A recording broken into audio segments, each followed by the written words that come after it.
Hi, Studsky here. My theme for the video is going to show you the journey that I went through the last few years, as there was a lot that I learned and can help share. I hope this video can be an inspiration for people that are looking for direction in their life, but not sure where to start or how to find it. I will discuss what I have done and my specific journey to help you realize one way that this can be accomplished and also shed light on areas of your life that you would like to improve so you can live a better, more fulfilling life.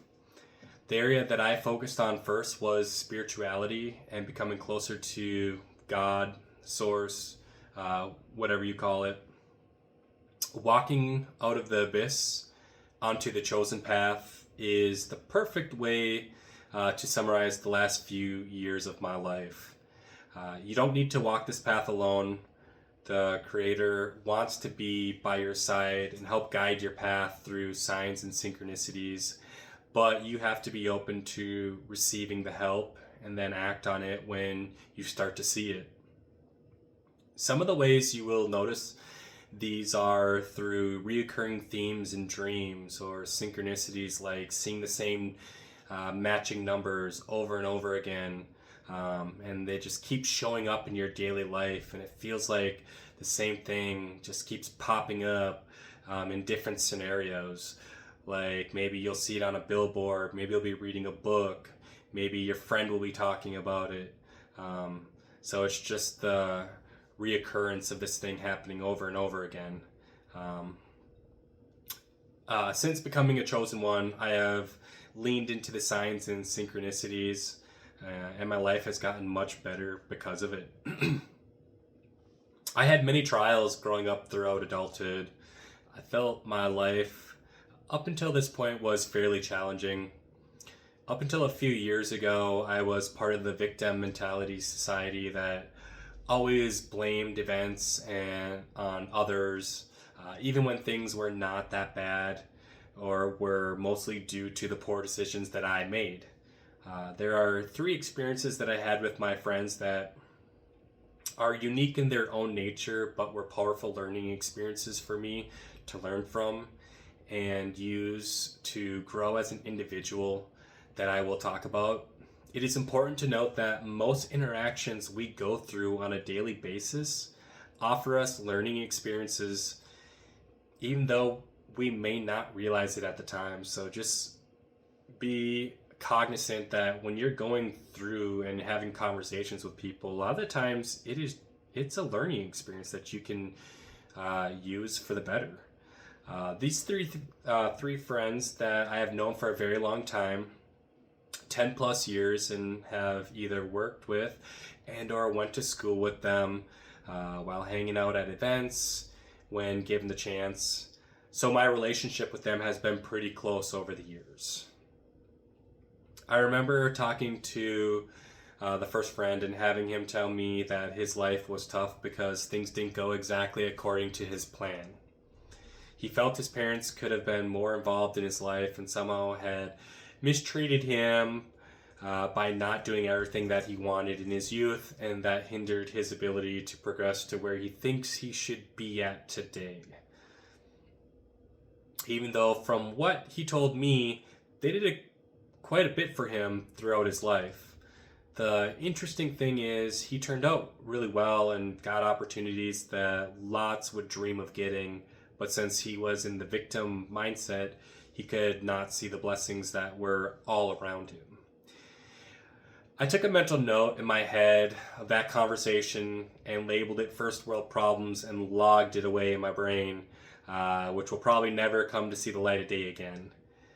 This was an important lesson for me to learn that no matter what your circumstances are, with the wrong mindset, you can feel the victim of your circumstances. It is easy to think you should have more than it's easy to think that you should have more when your scope is very narrow and you don't see trauma, you don't see challenges that other people have to endure and have had to endure their whole life. However, my second friend in the story talked to me about 6 months ago about events in his life that were truly traumatizing in his youth, and he did such a good job hiding it, you would never know it happened. It was years later, after we had a good relationship established and he felt he could trust me, that he decided to tell me what happened. I feel for my second friend who went through truly traumatizing events in his life from a young age and never used it as a crutch, but tried to better himself for the most part of his life. Both of the experiences were great learning experiences for me and taught me a valuable lesson to be careful not to become the victim, as it is easy to fall into that trap and doesn't feel very good while you are there. This brings me to my last friend's conversation that happened a few months ago. He had always had his vices that he dealt with throughout the years. He would wax and wane with each vice when circumstances were easy or tough, which I think is fairly common for most people to do. However, he had a golden opportunity to move away from the vices altogether and stay away from them, but chose to go back to them as soon as he could.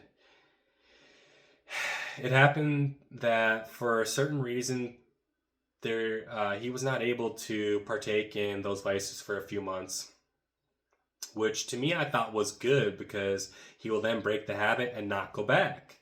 A few months later, we spoke again and found out that he was right back to his old habits, not even thinking twice about the golden opportunity he had to stop forever. Dang, opportunity missed. Not only did he go back to his old habits, but he wanted to pull me back also, which was kind of disheartening. This is where it becomes important to set boundaries and make sure that your inner circle of people reflects the values and habits that you want in your life. As we all have heard, misery loves company, and this example is no different. If given the chance, he would continue to live his life and try to pull me back into it also. But I'm not the old person that I used to be, and I'm not going to go back. You need to stay strong because you are changing and implementing new habits. These old outside influences can try and pull you back into the cycle, destroying and setting you back on your journey if you allow them the time of day. This is the way of protecting your peace and your forward progress, by removing them from your inner circle, and there's nothing wrong with that. So do not feel afraid to remove people that no longer can match you. I do have to admit, it is sad to leave friends behind, but it is better to do that than have them try and pull me back into bad habits. I will gladly accept them back if they want to change and rise to the occasion, because there are plenty of people out there that do fit the mold that you are looking for. They will support you. They will give you what you need. You just need to go out there and find them. And it may take a little bit of time, but making sure you have the right people around you is very important. These three stories from my friends all taught me valuable lessons along my journey to find myself. They help me take others' perspectives into consideration and look at the positives of life, which prevents the victim mentality taking hold. It is so important to set boundaries and be careful who is in your inner circle, because they can destroy your progress that you have worked on. Just because they were friends to you in the past doesn't mean they fit into your life now, and that will not change. If they are not going to change and level up with you, then they have to stay at that spot in their life, and you have to move forward. Not everyone from your past is meant to join you on your path forward. Keep the ones around that respect you and want to help, and let go of the ones that don't. At the end of the day, this is so important. When you're looking back on your life, and you're going to come to realize that either you made it to where you wanted to go or you didn't. And maybe a reason that you didn't make it was because that old friend kept asking you to come out and party Friday, Saturday, Sunday, or any day that you had off.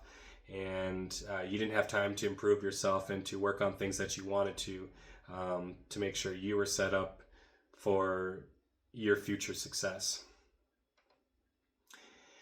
I at times felt the victim in my own story, and it seemed like a black cloud followed me for a few years of my life, but in reality was nothing to the pain that others had to suffer with every day of their life. And seeing people overcome their struggles made mine look minuscule in comparison, and had made me appreciate and feel blessed for the journey that I had, that it wasn't worse. Part of the issues that I faced was due to my own doing and not listening to my own intuition or letting other people take control over my destiny when I thought they had my best interest in mind, but in reality did not.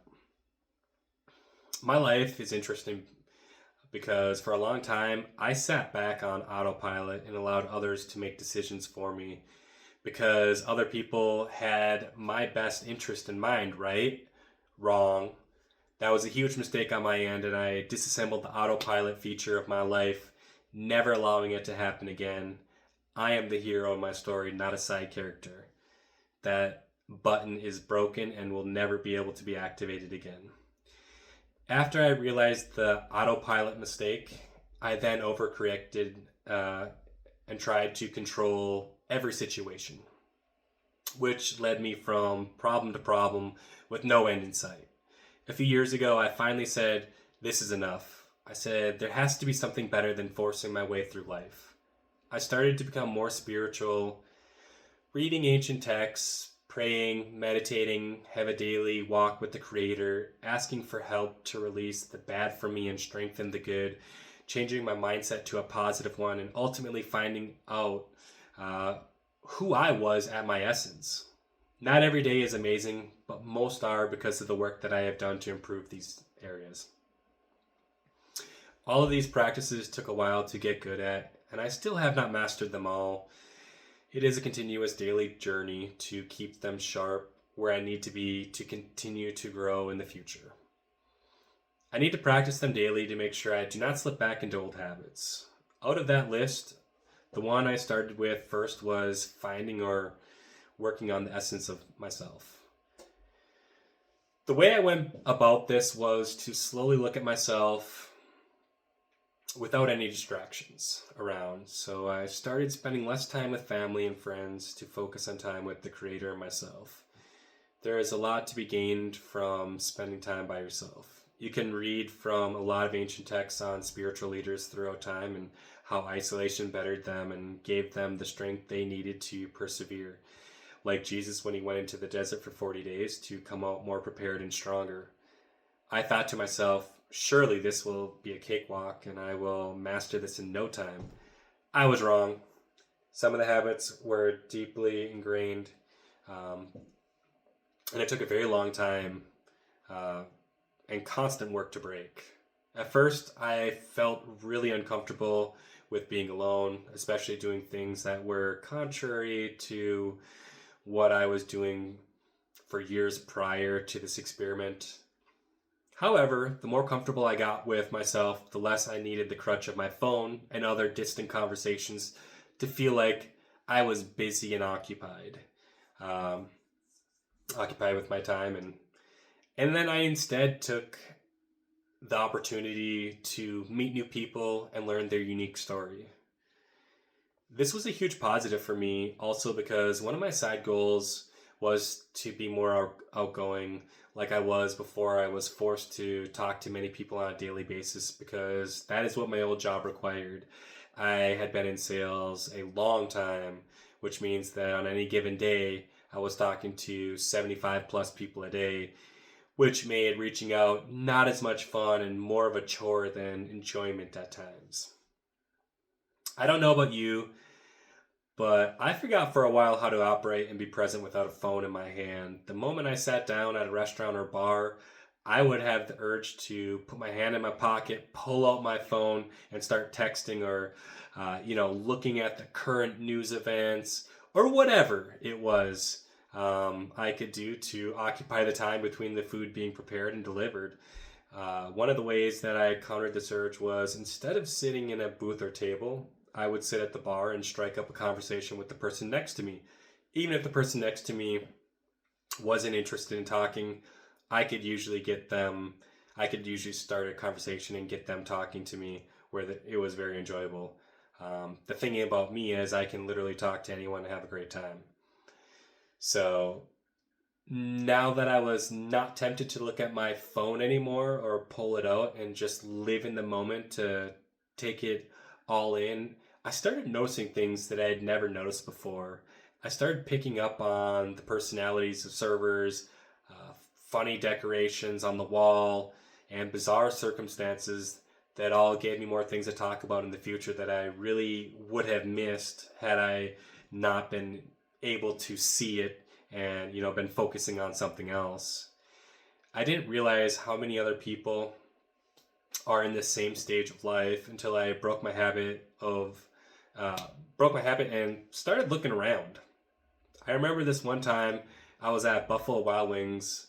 I was at the bar for a football game a few months ago, and I was looking up and down the bar and noticed almost every person checking their phone every few minutes, almost as if it was like a nervous tick.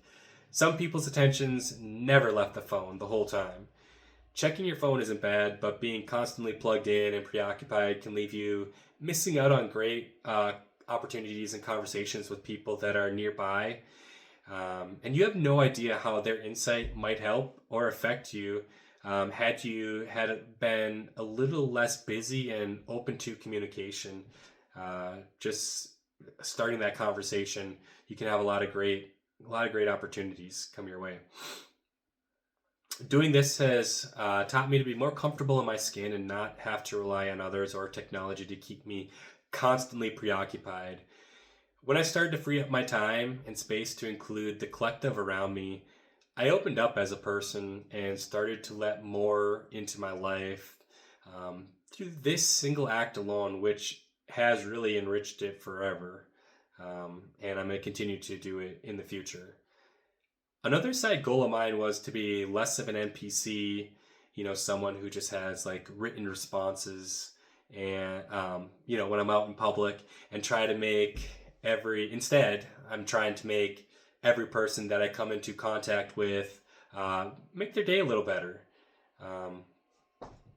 Being present in the moment really helped me become a better person in society and just kind of have more enjoyment in the day.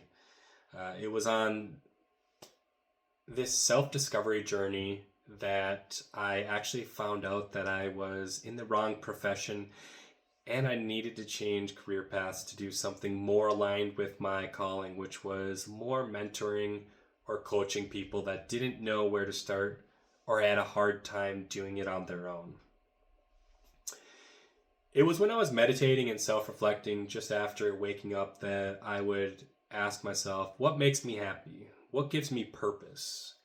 I thought it was money, and money can bring you happiness for a while, but it never fulfilled me. My goal, which might be the same as yours, was to make as much money as possible, invest wisely, and then retire early and then travel the world the rest of my life. It seemed like a good plan, but seemed like something was still missing. There was something still in the back of my mind saying, is this what you truly want? So I then did a self-check, which I normally do to see if something wasn't adding up. And of course, I came to the conclusion that purpose was still missing from the fulfillment equation. I then thought back to when my life was most fulfilled, and it always brought me back to the same experiences, which was when I was able to help family and friends out with their issues. As I reflected on past experiences, I realized that what I talked about with my friends, family, and coworkers changed their lives forever, and I had a lasting impact on them. I realized that maybe I found my calling and I'm supposed to be helping others instead of focusing on becoming independently wealthy. I was able to help them out by just being authentic, listening with intention, not only waiting for my turn to speak, but to give them honest feedback that others rarely, if ever, gave. I was told multiple times that the conversations that I had with them were deep and stuff that they never talked about before with others. The last area that I used to solve their issues was forward thinking. I made sure that we covered future problems. So what we talked about was not only a good current solution, but one that worked well into the future, because you don't want to give them a solution that works for right now, but isn't a place that they want to grow into. That would be kind of limiting. But I got an extreme amount of accomplishment out of all the people that I helped, because most of them changed for the better. And I could see the new habits and changes being implemented in their lives. I did all this by just being an authentic person. Me having a casual conversation with someone that genuinely cared about them and wanted the best for them.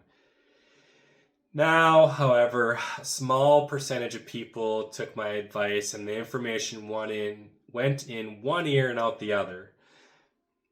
So we won't really talk about them that much. Just kidding.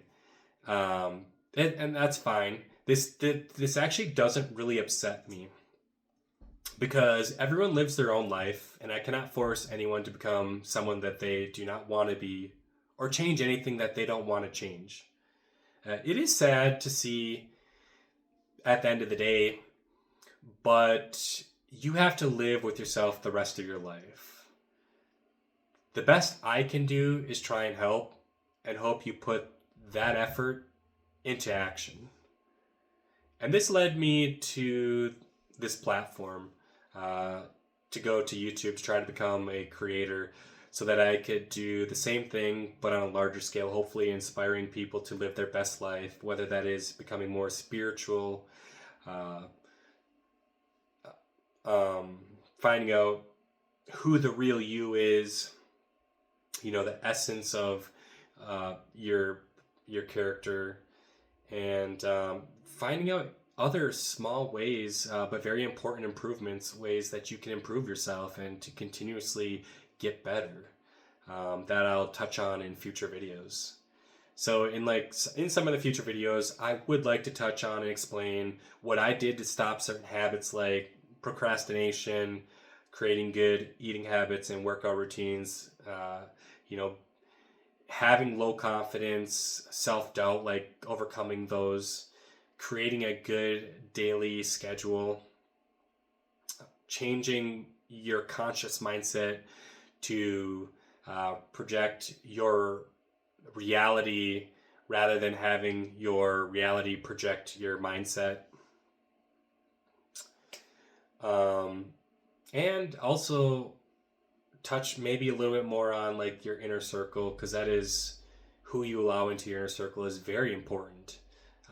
It can really hold you back, or it can empower you, depending on how you decide. And really, like, once you reach a certain point, you will only allow certain people in your inner circle because you will see the value that they bring. So those are a few areas that I would like to touch on in the future. And remember, as you improve and grow as a person, not everyone is allowed to sit at your table anymore. If they cannot be who you need them to be, let them go. There are plenty of people out there that will support you and help you get you to where you need to be.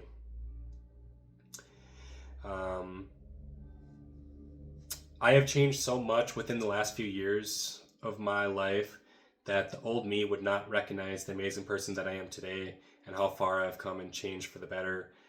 I remember there being some days in the past that I struggled to pull myself out of bed. However, now I can't wait to wake up, start my daily routine, and have amazing energy throughout the day. I hope some of this, if not all of it, resonates with you, and if I can help at least one person turn things around and take action to live their best life, I will consider this worthwhile. Let me know in the comments if you found any of this useful and can relate to any of it, or if you have any questions. Have a great day, and I will see you in the next video.